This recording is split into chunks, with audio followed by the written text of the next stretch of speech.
मई 1991 की बात है। मेरे पिता की शव यात्रा तीन मूर्ति भवन से निकल रही थी। अपनी मां के साथ और अपने भाई के साथ हम एक गाड़ी में बैठे थे।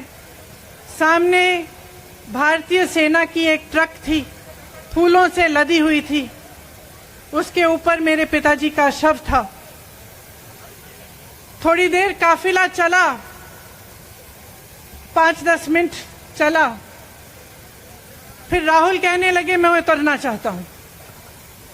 तो मां ने मना किया। उस समय सुरक्षा का भी बहुत वो था, तो मां ने कहा नहीं, तुम उतर नहीं सकते। राहुल ने जिद की, नहीं मैं उतरूंगा। मैंने मां से कहा मां उतरने दो। राहुल गाड़ी से उतरा, उस सेना की ट्रक के पीछे खड़ा होके चलने लगा और तीन मूर्ति से लेके कड़ी धूप में अपने पिता के जनाजे के पीछे पीछे पैदल चलते चलते चलते चलते यहां पहुंचा। इस जगह से कुछ 400-500 गज दूर यहां पर मेरे शहीद पिता के अंतिम संस्कार मेरे भाई ने किए।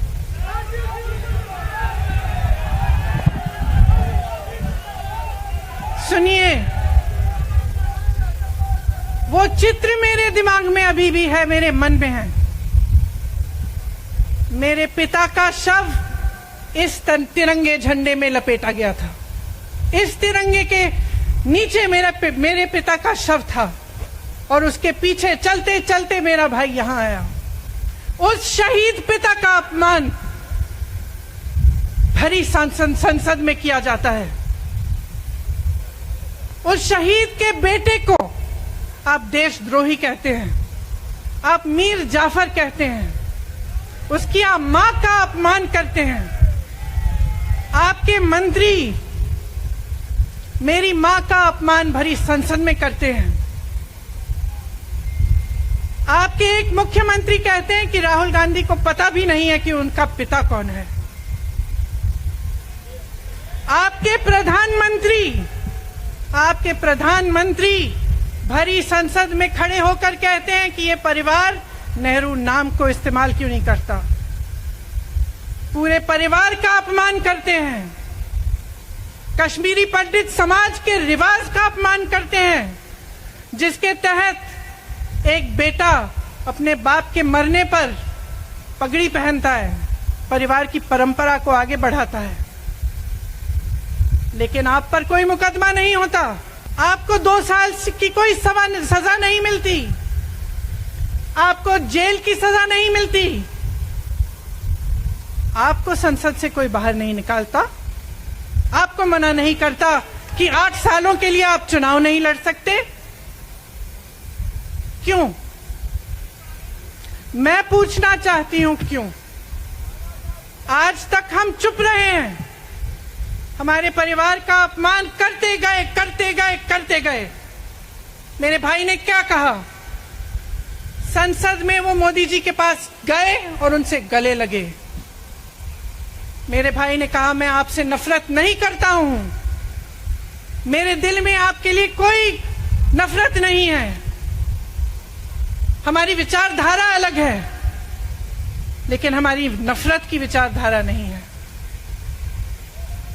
तो मैं पूछना चाहती हूं, एक आदमी का कितना अपमान करोगे? कितना अपमान करोगे? क्या यही है इस देश की परंपरा? आप परिवारवादी कहते हैं, तो भगवान राम कौन थे? भगवान राम को वनवास में भेजा गया, उन्होंने अपने परिवार, अपनी धरती के प्रति अपना धर्म निभाया। क्या भगवान राम परिवारवादी थे?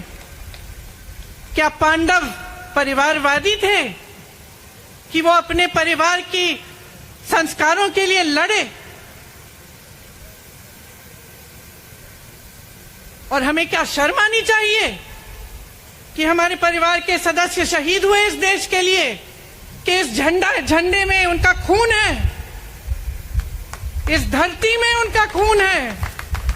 इस देश के लोकतंत्र को मेरे परिवार के खून ने सींचा है। और जो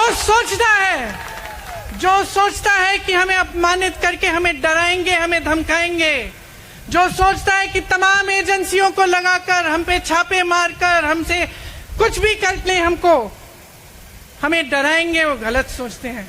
हम डरने वाले नहीं हैं। ये सरकार पूरी कोशिश करती है कि आपका ध्यान भटकाया जाए। अब आप सोचिए, कन्याकुमारी से कश्मीर तक एक आदमी चला, उसके साथ लाखों लोग चले। क्या पैगाम लेके चला? किस लिए चला? उसके दिल में क्या भावना थी कि लाखों लोग देश भर से उससे जुड़ के चले? समता, एकता की भावना थी। आज आपके सारी मीडिया, आपके सारे मंत्री, आपके सारे सांसद, आपके सारे कार्यकर्ता कह रहे हैं कि राहुल जी ने विदेश जाकर देश का अपमान किया, राहुल जी ने एक वर्ग का अपमान किया। क्या एक आदमी जो कन्याकुमारी से लेकर 5000 किलोमीटर कश्मीर तक चल के ये रोज रोज कहता है कि इस देश को एक होना चाहिए, सबको समान दृष्टि से देखना चाहिए, क्या ये आदमी देश का अपमान कर सकता है? आप सोचिए, राहुल गांधी दुनिया के सबसे बड़े जो शिक्षा के संस्थान है वहां से पढ़ के आए हैं। हार्वर्ड और कैम्ब्रिज की उनकी डिग्री है। कैम्ब्रिज से उन्होंने इकोनॉमिक्स में मास्टर्स डिग्री, एमफिल डिग्री उनको मिली। आप उसको पप्पू बनाते हैं। पूरे देश भर में आपकी सहायता के साथ मेरे मीडिया के दोस्तों, डिग्री आपने देखी नहीं, सच्चाई आपने देखा नहीं, उनको पप्पू बना दिया। फिर पता चला कि ये पप्पू तो यात्रा में निकल आया और पता चला कि ये तो पप्पू है ही नहीं। इसके साथ तो लाखों लोग चल रहे हैं। ये ईमानदार भी है, ये सब बातों को समझता भी है, ये जनता के बीच जा रहा है, जनता की समस्याओं को सुन रहा है, तो जनता इसके साथ चली जा रही है। तो घबरा गए कि राहुल गांधी ने संसद में वो सवाल उठाए जिनका उनके पास जवाब नहीं है। कि एक आदमी को रोकने के लिए इतना सारा करना पड़ा। जिस आदमी ने राहुल जी के खिलाफ सूरत में कंप्लेंट लगाई, आपको मालूम है कि पिछले साल उसने खुद कचहरी में जाके बोला इस पे आप स्टे लगा दीजिए। 1 साल के लिए अपने ही केस पे स्टे लगवाया। फिर वापस कब गए केस खुलवाने के लिए? राहुल गांधी के संसद में अडानी पे के भाषण देने के 1 हफ्ते बाद। 1 हफ्ते बाद वो आदमी वापस जाता है, कहता है केस खोल दी, सुन लीजिए, अब हम तैयार हैं। 1 महीने के अंदर जज कह देते हैं कि राहुल गांधी को 2 साल की सजा मिलेगी।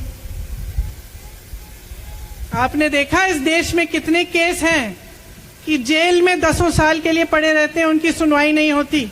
ये तो सुनवाई भी फट से हो गई, जजमेंट भी फट से हो गई, सजा भी फट से हो गई।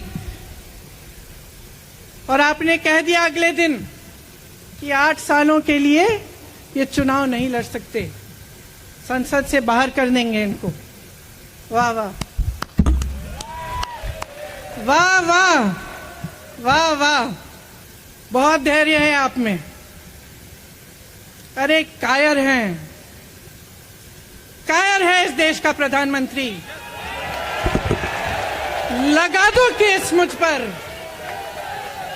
लगा दो केस मुझ पर, जेल ले जाओ मुझे भी, लेकिन सच्चाई ये है कि इस देश का प्रधानमंत्री कायर है, अपनी सत्ता के पीछे छुपा हुआ है, अहंकारी है। और इस देश की बहुत पुरानी परंपरा है, इस देश की बहुत पुरानी परंपरा है, हिंदू धर्म की पुरानी परंपरा है कि अहंकारी राजा को जनता जवाब देती है। और इस देश की बहुत पुरानी परंपरा है कि अहंकारी राजा को ये देश पहचानता है। मेरे परिवार ने मुझे एक चीज सिखाई है कि ये देश दिल से बोलता है और दिल से सुनता है। ये देश सच्चाई को पहचानता है और मैं जानती हूं कि आज वो दिन है जब से सारा कुछ बदलने लगेगा। आज लोकतंत्र खतरे में है। अगर सरकार सवाल उठाने वाले को 8 सालों के लिए संसद से निकाल सकती है, अगर कह सकती है कि तुम्हें चुनाव लड़ने की ही इजाजत नहीं है, तो बहुत गड़बड़ है, बहुत गलत हो रहा है और ये लोकतंत्र के लिए ठीक नहीं है, ये इस देश के लिए ठीक नहीं है। और जैसे खड़गे जी ने कहा कि तमाम पार्टियों ने आज अपनी आवाज उठाई है, उनका हम सब धन्यवाद देते हैं और हम सबको एक होना पड़ेगा। इसलिए होना पड़ेगा क्योंकि आज ये देश खतरे में है। आज इस देश की सारी संपत्ति एक आदमी को सौंपी जा रही है और उस आदमी को बचाने के लिए पूरी सरकार खड़ी हो जाती है। बहुत गलत हो रहा है। अगर आज मेरे भाइयों और बहनों आप इसको पहचान नहीं पाएंगे तो इस देश को बहुत खतरे में डाल